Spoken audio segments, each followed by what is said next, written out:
had a look at the data for the general election, because I created over 100 films from the event, as in short films, plus a couple of very, very long ones as well, of the hustings and the debates, and I interviewed a whole series of candidates from Cambridge, South Cambridgeshire and South East Cambridgeshire constituencies in the run-up to the general election. And the data was fascinating, because in approximately the 6 weeks in the run-up to the general election and then in a couple of days afterwards, I had recorded over 6,000 individual views and an estimated 16,000 or over 16,000 minutes of video footage viewed, which for me is astonishing, because I hadn't expected it to be anything like that. So clearly there was a demand. People wanted to see this this video footage. Problem is that just getting out and about and doing that filming takes a lot of effort, takes a lot of energy, and the editing process, can take twice as long as filming the footage itself. For those of you who don't know me well, I suffer from mental health problems,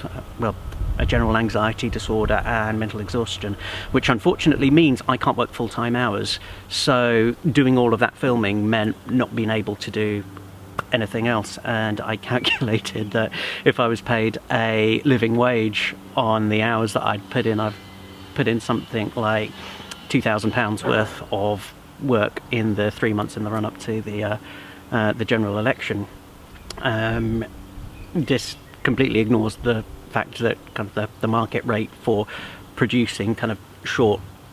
film clips is a damn sight higher than the living wage. But quite often all I'm doing, rather than doing some of the really complex and artistic editing that I'm doing, is it's a case of a short 5-minute interview clip with a politician, topping and tailing it,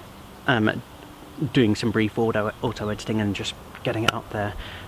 which in particular, when you've got a time deadline with such as a general election, is actually crucial, that you just get the footage up there in whatever form you can, and hope that people are able to view the footage, and then most importantly come to their own judgment and come to their own opinions on the basis of the candidates in their own words and in their own voices, rather than through a medium of, say, a national newspaper. One of the most difficult things I've found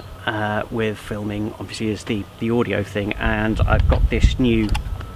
Gizmo machine, which I was hoping I could get to work today. It's basically a Tascam linear PCM recorder, and what it does apparently is it significantly improves the sound that I'm normally able to produce. Unfortunately, I haven't been able to really make it work in the way I wanted it to, so I think Muggins over here is going to have to go back home and swat up. But yeah, if you like the work that I'm doing,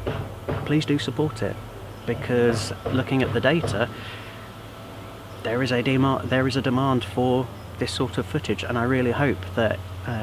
it can encourage and hopefully inspire people to get involved in the future of our city. Thank you very much.